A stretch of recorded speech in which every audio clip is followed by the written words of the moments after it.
Good morning, students. Today we are going to begin with this poem, After Blenheim. After Blenheim, written by Robert Southey. Let us recite the poem first and then we'll go for the poet. It was a summer evening, old Caspar's work was done, and he before his cottage door was sitting in the sun, and by his spotted on the green his little grandchild Wilhelmine. She saw her brother Peterkin roll something large and round, which he beside the rivulet in playing there had found. He came to ask what he had found that was so large and smooth and round. Old Caspar took it from the boy who stood expectant by, and then the old man shook his head and with a natural sigh, "It is some poor fellow's skull," said he, "who fell in the great victory. I find them in the garden, for there's many hereabout, and often when I go to plough, the ploughshare turns them out. For many thousand men," said he, "were slain in that great victory. Now tell us what it was all about, young Peterkin," he cries, and little Wilhelmine looks up with wonder-waiting eyes. "Now tell us all about the war and what they fought each other for." "It was the English," Caspar cried, "who put the French to rout. But what they fought each other for, I could not well make out. But everybody said," quoth he, "that it was a famous victory. My father lived at Blenheim then. Yon little stream hard by, they burned his dwelling to the ground, and he was forced to fly. So with his wife and child he fled, nor had he way to rest his head. With fire and sword the country round was wasted far and wide, and many a childing mother then and newborn baby died. But things like that, must be at every famous victory. They say it was a shocking sight after the field was won, for many thousand bodies here lay rotting in the sun. But things like that, must be after a famous victory. Great praise the Duke of Marlborough won, and our good Prince Eugene. Why, it was a very wicked thing," said little Wilhelmine. "Nay, nay, my little girl," quoth he, "it was a famous victory."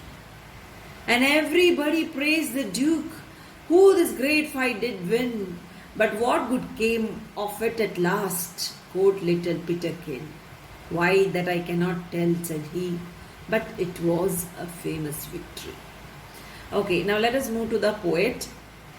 So this poem, After Blenheim, is written by Robert Southey. You might have heard about this poet. Robert Southey was born in Bristol. He was born in Bristol, in a place called Bristol. His poetry and literary criticism earned him laureateship. That is what you can see, laureateship in 1813. And Southey wrote a vast amount of prose and verse. He is best known for his short pieces such as Inchcape Rock. You might have heard this particular poem, Inchcape Rock, and The Holy Tree. So he is famous for these two works. He wrote a number of poems, plays, romances, letters, and biographies. He was a prolific writer.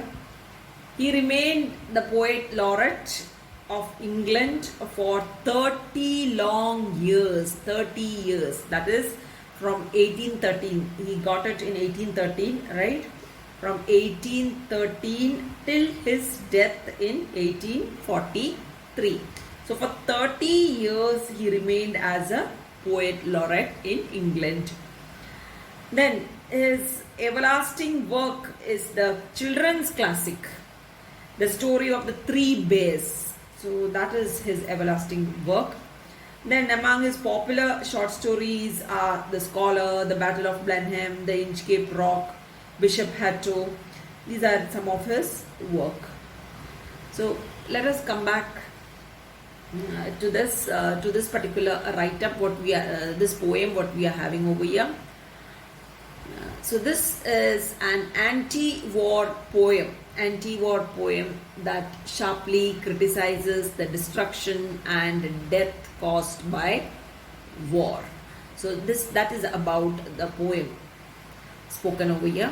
The poet uses the simple narrative of a grandfather explaining to his two grandchildren his own suffering. So it's in a dialogue form, okay? Suffering and the suffering of many others like him who were victims of the battle. So here the poet is mentioning about a war over here, a war which took place in 1704, the Battle of Blenheim. The Battle of Blenheim, which took place in 1704 in a village between the English and the Austrians. English and Austrians on one side and the French on the other side. The Frenchmen were on the other side. English and the Austrians on one side, the French on the other side. So that is about the war which took place, and about it we are going to see in this particular poem. So the grandfather cannot give any good reason for war and can only repeat that it was a famous victory. So that is what we are seeing throughout the poem. Obviously, this was the propaganda that was indoctrinated in the common people. So common people were not knowing the reason behind the war, but they just supported. Now here also we are seeing the grandfather is supporting the English. In support he is speaking. That is why he is saying it was a famous victory, he says. So the outcome, the result of it, he is not knowing about it, and he is not bothered about it. Only thing he knows that thousands of people were killed in the war. Why? For what? The war was fought, he don't know. So that's the state of common people. That is what we are understanding from this particular poem. The poet wants to emphasize through the repetition of the lines that wars are senseless. So that is what the poet is trying over here. Wars are senseless, futile and evil, and that in war there are no real winners.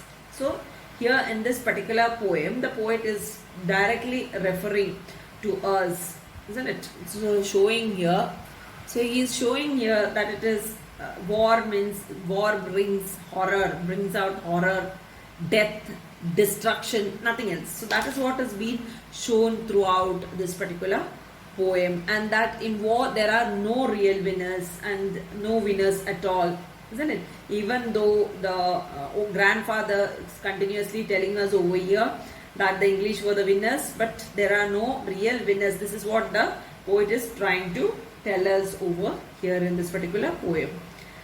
So the normal thing what we are seeing over here, death and destruction.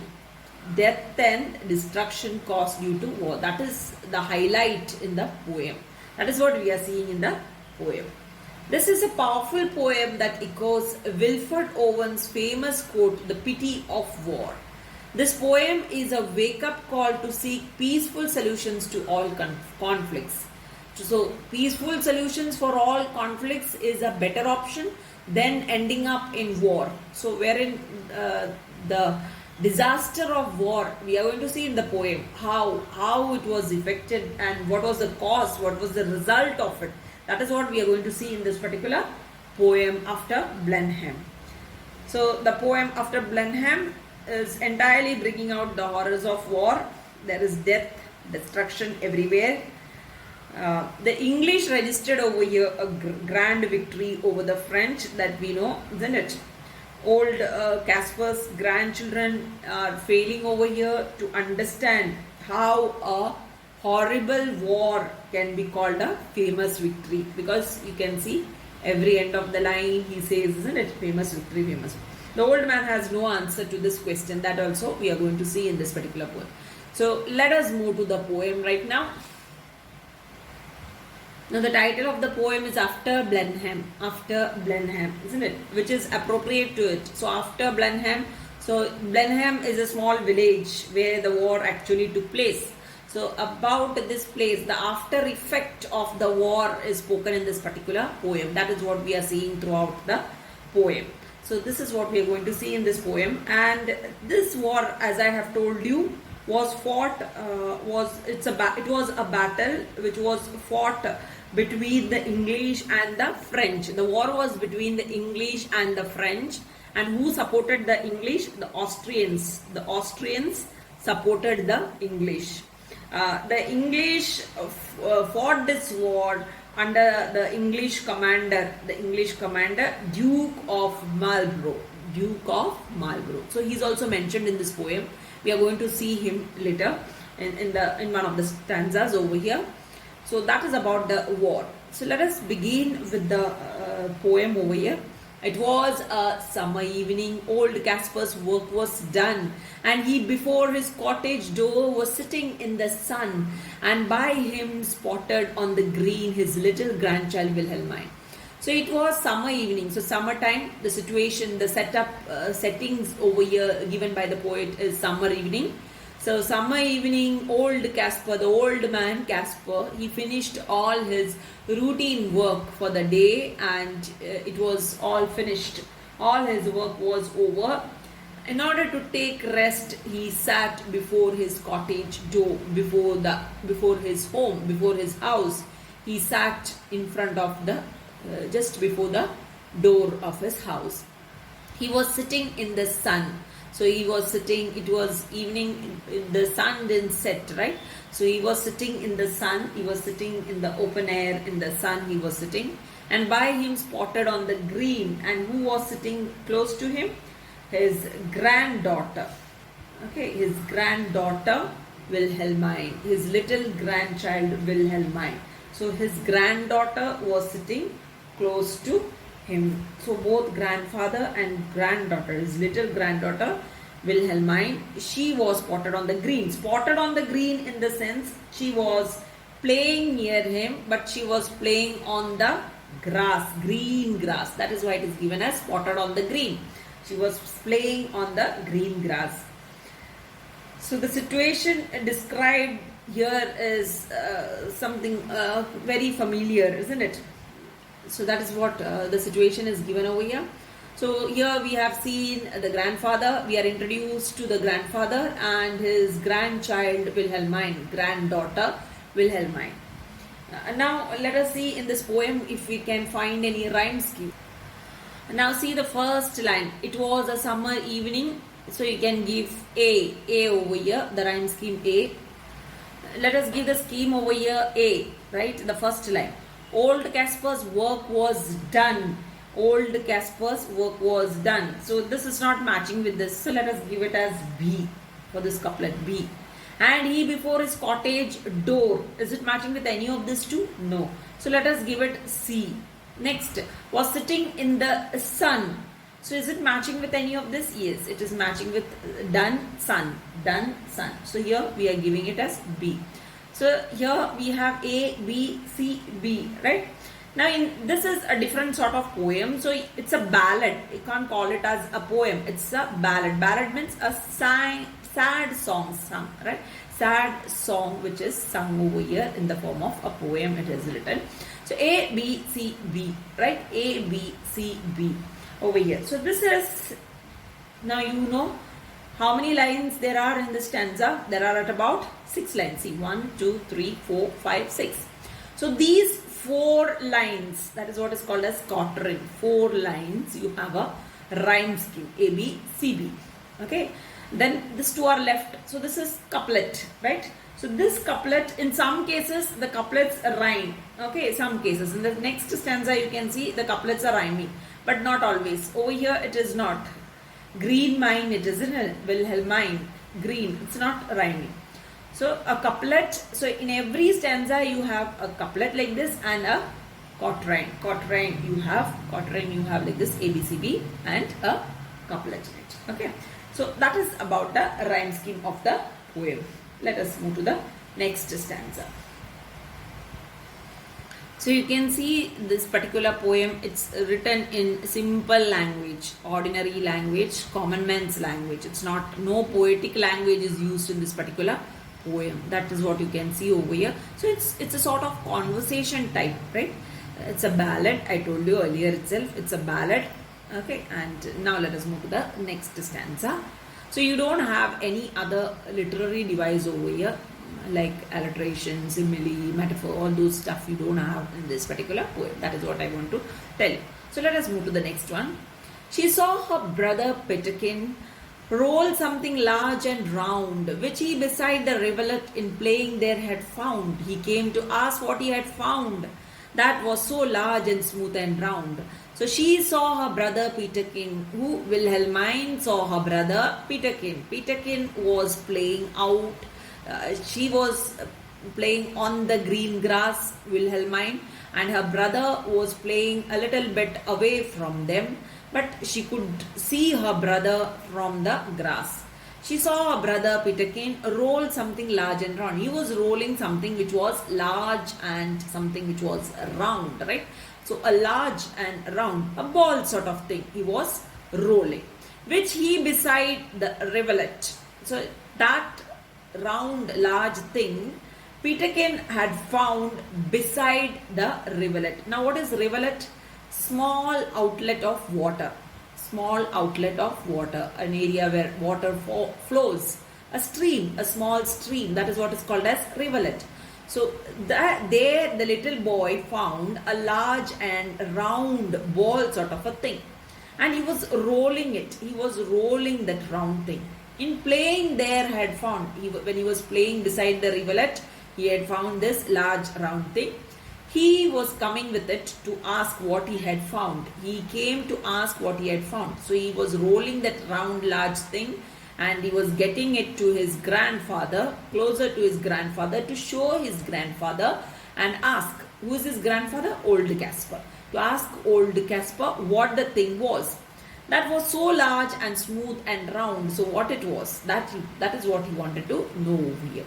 So over here in this stanza you can see like how you in the first stanza you have A, B, C, B, isn't it? Quatrain you have A, B, C, B, but the couplet you can see couplets are rhyming, found, round, right? So that's totally different from the first stanza. Okay, let us move to the third stanza of the poem. Old Caspar took it from the boy who stood expectant by, and then the old man shook his head. And with a natural sigh, some poor fellow's skull, said he, who fell in the great victory. So old Caspar took it from the boy. What did old Caspar take from the boy? The round, large thing what he brought, that he took from the boy. And the boy, Peterkin, was standing expectant. Expectant means eagerly he was standing over there to get an answer for it. He wanted to know what it was. So for that answer he was waiting. So he stood for the answer. Peterkin was standing there for the answer. And then the old man shook his head. So the old man shook his head and with a natural sigh. So shook his head in sorrow and sighed. Very sadly, very sorrowfully he shook his head. And this is what he said. It is some person, poor fellow's skull. So this is some poor person's skull. So who might have died in the battle fought in Blenheim. Said he who fell in the great victory. So he is calling the battle as a great victory over here. So you can understand over here he was siding the English. He was on the side of the English. He was in favor to this English. That also here also, you know, isn't it? Whichever party you belong to, whether it is right or wrong, you only stand and you support for a particular party. Whichever party you belong to. You don't see the bad effect or the good effect of it and you simply support them, right? So same thing over here. That's human behavior. Whatever concept you have in your mind, you take that concept and accordingly you go ahead. So same thing over here. So even though there were so many things, I told you earlier itself, any war means it's horror and mere destruction. In spite of this destruction, in spite of such a horrible thing, he says it was a great victory. That means he was speaking in favor of the English. Old man Caspar was speaking in favor of English. So you can understand one thing, he was not an Englishman, he was a Bavarian. He was a Bavarian, okay, and he was speaking in support to the English. I find them in the garden, for there's many here about, and often when I go to plow, the plowshare turns them out. I find them in the garden. I'll have this in the next link. I'll wind it up here and I'll continue this in the next link.